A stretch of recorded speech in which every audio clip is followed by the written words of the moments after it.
Are you suffering from one-sided pain and weakness on your lumbar spine with radiating pain sometimes on your mid-back area, such as Quadratus Lumborum, tightness with mid-back stiffness? Hi, my name is Annie and welcome back to my channel, Annie Pilates Physical Therapist. In this video, I'll be sharing the do's and don'ts if you're having one-sided pain and weakness. And if you're new to my channel is about Pilates, yoga, physical therapy, health, and wellness. So get your mat ready and a bolster to join me today.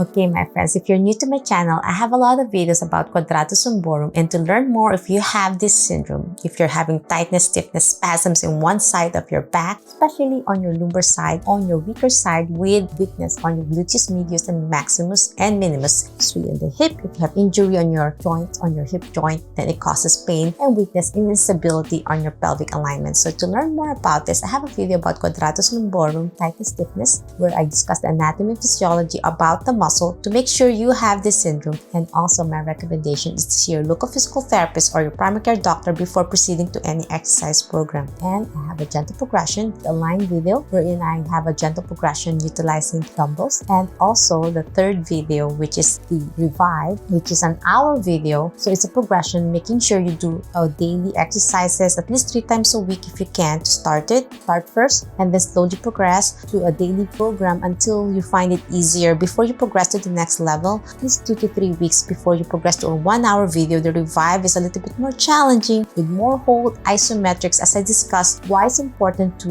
bring that strengthening program on your glutes, and then also to do isometrics with rotation on your lumbar spine, and to make sure you're not doing any exacerbating stretches, that you're overstretching the Quadratus Lumborum, because I discussed in my anatomy and physiology video on my first one, wherein the Quadratus Lumborum is a deep abdominal muscle which is in your abdominal wall, but it's also a back muscle that helps extension for both sides parallel to each other, and is also a side flexion when you do isolate in one side towards the left, your left Quadratus Lumborum, and then to the right if it's your right Quadratus Lumborum. And it's more common for a lot of rotation movement, and because it originates on your floating ribs and your transverse process of your lumbar spine on the upper part, it causes a mid-back pain. So how do we target that area? That's why this is the video where we go a little bit higher. And most of my patients with Quadratus Lumborum pain has a lot of tightness on their thoracic spine, where they have more thoracic flexion. And this poster, the do's and don'ts that I talked about, we're not going to place this on your Quadratus Lumborum because you're going to cause more pain, like a nagging, angrier Quadratus Lumborum irritation. And that's not how you do it. You don't want to put a tennis ball or lacrosse ball to massage that area, because you're going to cause more instability. The most important thing is to find out the origin of the muscle, and because the origin of this muscle is in your ilium of your pelvis on the lower part near your hip, and then also one of the floating ribs and your transverse process on your lumbar spine. That said, if you're tight on thoracic spine area, then your lumbar spine becomes a little bit more unstable and overworked, which means you have to loosen up your thoracic spine. And in order to that, we're going to need some bolster. And also, as I said, the Quadratus Lumborum also hikes the hip, which means if you're tight, you hike on your hip, and then it pulls down your thoracic area, and you might find your shoulder a little bit lower on that area where you have more spasm, stiffness, and tightness. So let's begin the program. First, one of my videos I discussed the hip mobility is so important. So if you're a side sleeper, usually I recommended not to sleep on the opposite side of your Quadratus Lumborum. So if you're having left side pain and this is your tight area, I don't want you to sleep on your right side, because when you lie on your side, the sleeping position, don't ever sleep away from it, because it causes more hike. As I said, it's a hiking muscle, then it causes more spasm and tightness in this area. So my recommendation is to sleep on the other side. But if you're a right side sleeper and you have pain here, then making sure you prop some pillows to make sure you're comfortable, and hugging with a little bit rotation to the front. But my best recommendation is to sleep on your back and sleep on the other side on the area where you have spasm, so you have more lengthening and not that spasming tightness position. Especially if you have a wider hip and hourglass figure, if you sleep on your side, guess what happened? The wider hourglass figure will cause more pressure on your lumbar spine into one side hike, wherein your lumbar spine here, your quadratus lumborum, will be tighter all night for 8 hours. Just imagine how much pressure and inflammation and instability from your pelvis all the way to your floating ribs. So that's my first don't ever do. The next one is to mobility your hip. I'm sure most of you have tight hips. So this is the first, the 90 degree position that you can find also from my other videos. Making sure the back leg, if this is your painful area, it should be in your back side.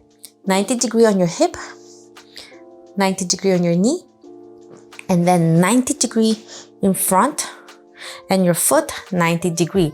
So from this position, you're gonna feel a little bit lopsided because of the instability.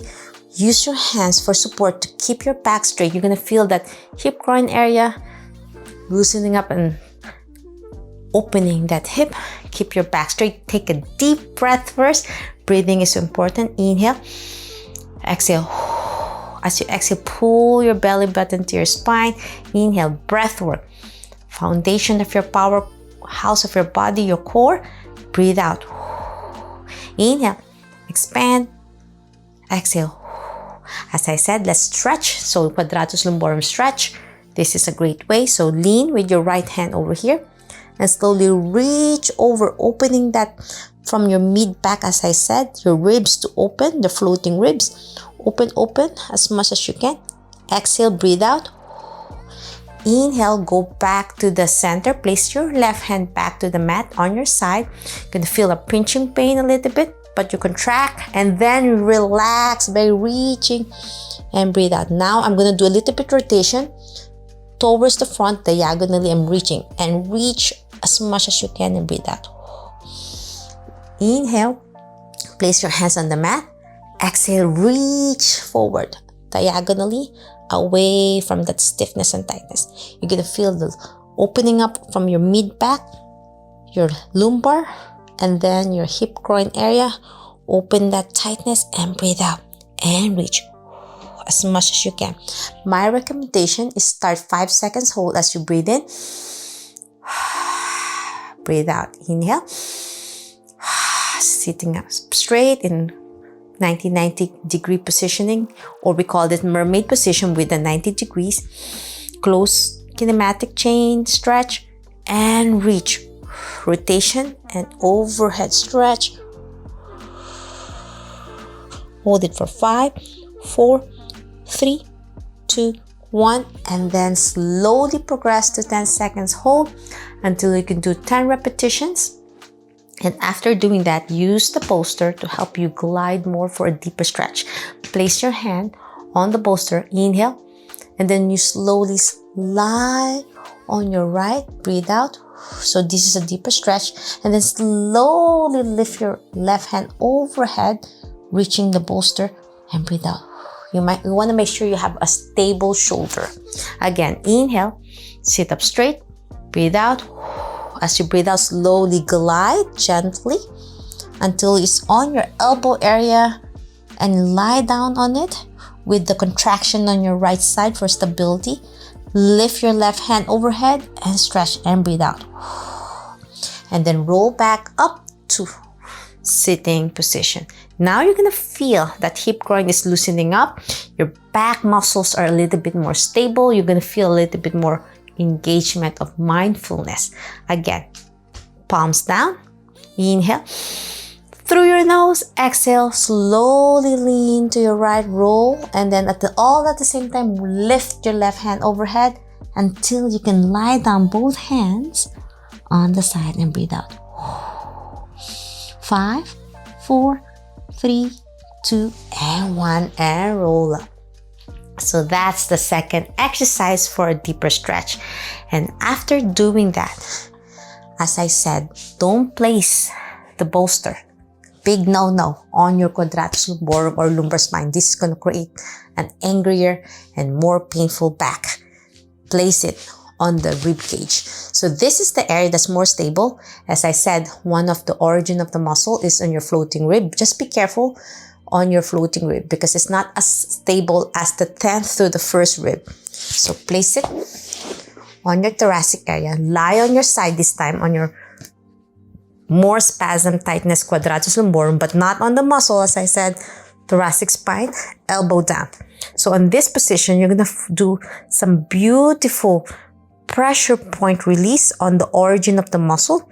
Inhale and then slowly rub it in towards your armpit as much as you can. Breathe out. Inhale, roll up. Keep your knees bent for a nice glide. Exhale, breathe out. Breathing is important. Expand your rib cage. You're rubbing it in towards the bolster. This is a black bolster, 6-inch diameter. And this is a little bit stiffer and tighter than the white and blue. So if you're an absolute beginner, go start with white. If you're in a lot of excruciate, acute pain, then do a lighter or use a roll towel. And then roll down to the armpit. You're going to feel that area is very tight. That's why that shoulder is lower. It pulls back down and down. Roll back and forth. Inhale, exhale. You're going to elevate until you extend your knee. Don't stop before the lumbar spine. Bend your knee slightly to 45 degrees as you go to your armpit and breathe out. Inhale, exhale. You can place both hands, one hand on front of you so you have more stability and control. So it's not too aggressive. Back and forth at least 10 times. So that's another way to release this area. And the last one, because the quadratus lumborum is an extensor, now they're really spasming and tight. Now we're gonna release your thoracic spine because most of my patients have the thoracic flexion. As I said earlier, you're gonna lie down with the bolster placed horizontally on your mid-back, not on your lumbar, as I said, not directly to the muscle. And the thoracic spine is a much more stable area. Place your hands, interlock your fingers behind your head, and then slowly lean back. Lift your glutes up a little bit and roll towards your scapular area. Breathe out. Inhale. Don't crunch in. Don't use your abdominal muscles. Just press the bolster using your legs, extending your leg, and feel that pressure all the way to your mid-back, not your lumbar. As I said, interlock your fingers and slowly pull towards your mid-back to your neck. Exhale. So the scapula and your elbow back like this, give support to your neck and interlock your fingers. Chin tuck to protect your neck. Roll back and back and forth until you extend a little bit, not hyperextension of your neck, more in your thoracic.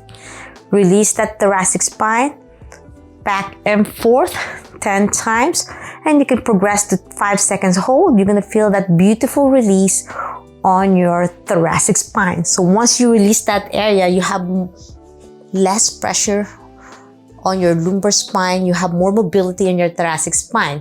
So that's the best way to release that QL. So no matter how much you massage this area, it's not gonna work because you're tight on your thoracic spine. And then the very last one is to help open your quadratus lumborum towards flexion. So facing the bolster, place your hands on top of it. So you're going to do some child pose with some support on your bolster. You're going to slowly roll down from your palm of your hands, going all as you go down to the mat.